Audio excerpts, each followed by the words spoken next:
സുരലോക സുഖം വെടിഞ്ഞു നിന്നെ തേടി വന്ന ഇടയൻ.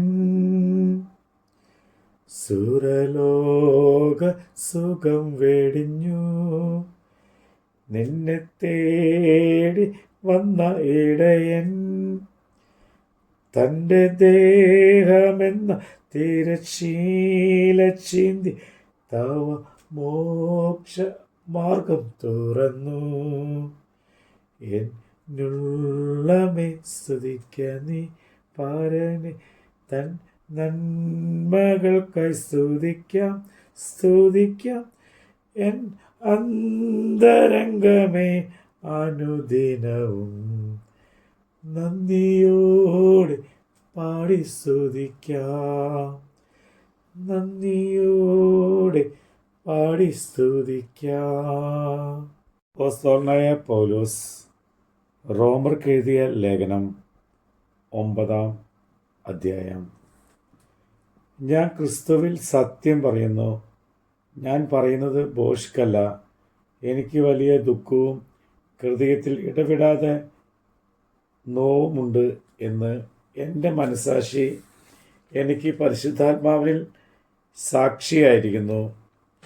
ജഡപ്രകാരം എൻ്റെ ചാർച്ചക്കാരായ എൻ്റെ സഹോദരന്മാർക്ക് വേണ്ടി ഞാൻ തന്നെ ക്രിസ്തുവായിട്ട് വേർവിട്ട് ശാപഗ്രസ്തനാവാൻ ഞാൻ ആഗ്രഹിക്കാമായിരുന്നു. അവർ ഇസ്രായേല്യർ.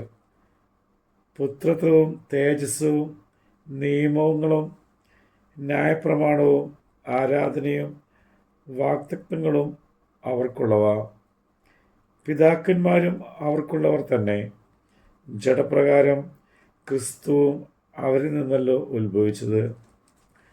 അവൻ സർവത്തിനും മീതെ ദൈവവുമായി എന്നേക്കും വാഴ്ത്തപ്പെട്ടവൻ. ആമീൻ. ദൈവവചനം വ്യഥാവായിപ്പോയി എന്നല്ല, ഇസ്രയേലിൽ നിന്ന് ഉത്ഭവിച്ചവൻ എല്ലാം ഇസ്രയേല്യർ എന്ന്. അബ്രഹാമിൻ്റെ സന്തതിയാകിയാൽ എല്ലാവരും മക്കൾ എന്നും വരികയില്ല. ഇസ്ഹാക്കിൽ നിന്ന് ജനിക്കുന്നവർ നിന്റെ സന്തതി എന്ന് വിളിക്കപ്പെടും എന്നേയുള്ളൂ. അതിൻ്റെ അർത്ഥമോ, ജഡപ്രകാരം ജനിച്ച മക്കളല്ല ദൈവത്തിൻ്റെ മക്കൾ, വാഗ്ദത്തപ്രകാരം ജനിച്ച മക്കളത്രേ സന്തതി എന്ന് എണ്ണുന്നു. ഈ സമയത്തേക്ക് ഞാൻ വരും, അപ്പോൾ സാറയ്ക്ക് ഒരു മകൻ ഉണ്ടാകും എന്നല്ലോ വാഗ്ദത്ത വചനം. അത്രയുമല്ല, റിബേക്കയും നമ്മുടെ പിതാവായ ഇസഹാക്ക് എന്ന ഏകനായി ഗർഭം ധരിച്ചു.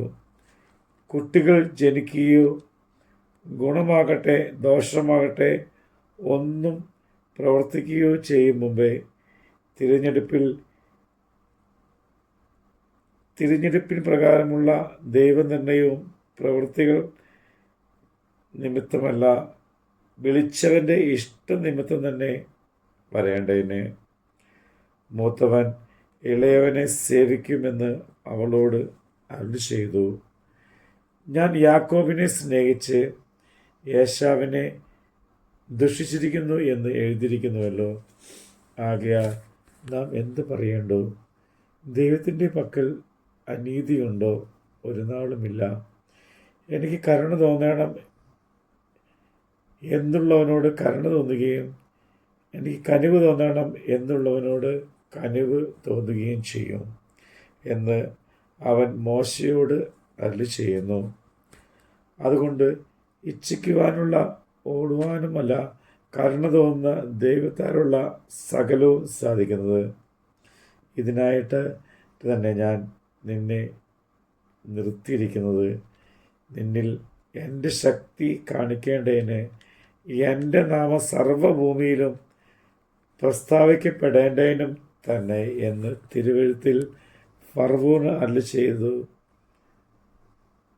അങ്ങനെ തനിക്ക് മനസ്സുള്ളവനോട് അവൻ കരുണ തോന്നുന്നു, തനിക്ക് മനസ്സുള്ളവരെ അവൻ കഠിനമാക്കുന്നു. ആകയാൽ അവൻ പിന്നെ കുറ്റം പറയുന്നത് എന്ത്?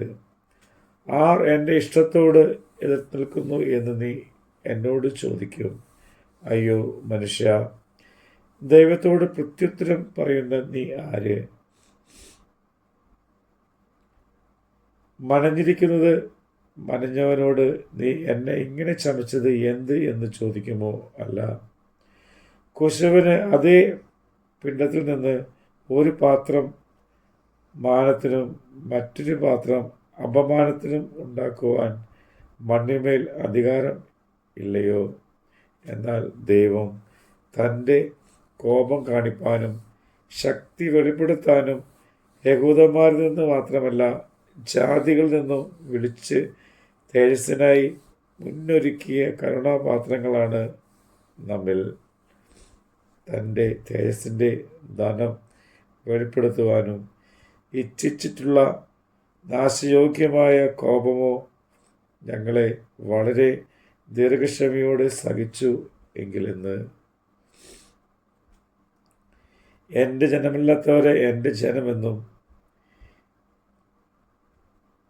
പ്രിയനല്ലാത്തവളെ പ്രിയ എന്നും ഞാൻ വിളിക്കും. നിങ്ങൾ എൻ്റെ ജനമല്ല എന്ന് അവരോട് പറഞ്ഞ ഇടയിൽ അവർ ജീവനുള്ള ദൈവത്തിൻ്റെ മക്കൾ എന്ന് വിളിക്കപ്പെടുമെന്നും ഹോശിയ പുസ്തകത്തിലും അരുളി ചെയ്യുന്നുവല്ലോ.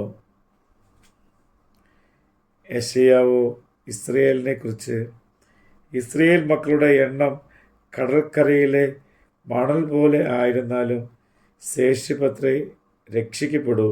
കർത്താവ് ഭൂമിയിൽ തൻ്റെ വചനം നിവർത്തിച്ച് ക്ഷണത്തിൽ തീർക്കുമെന്ന് അരുളി ചെയ്യുന്നു. സൈന്യങ്ങളുടെ കർത്താവ് നമുക്ക് സന്തതിയെ ശേഷിപ്പിച്ചില്ലെങ്കിൽ നാം സൊദോമിനെ പോലെ ആകുമായിരുന്നു, ഗോമോറയ്ക്ക് സദൃശ്യമാകുമായിരുന്നു എന്ന് യെശയ്യാവ് മുൻകൂട്ടി പറഞ്ഞിരിക്കുന്നുവല്ലോ. ആകയാൽ നാം എന്ത് പറയേണ്ടു?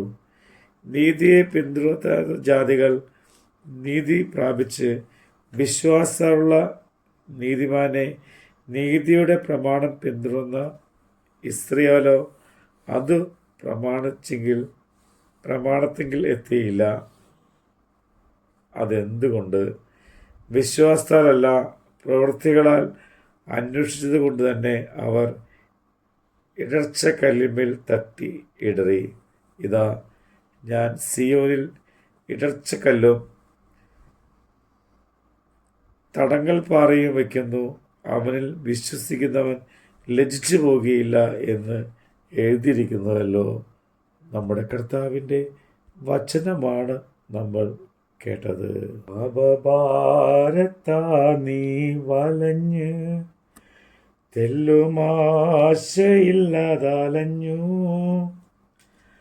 പാപഭാരത്താ നീ വലഞ്ഞ് തെല്ലുമാശയില്ലാതലഞ്ഞ്, പാരം കേണിടുമ്പോൾ തിരുമേനി തൻ നിന്റെ വ്യാധി എല്ലാം വഹിച്ചു.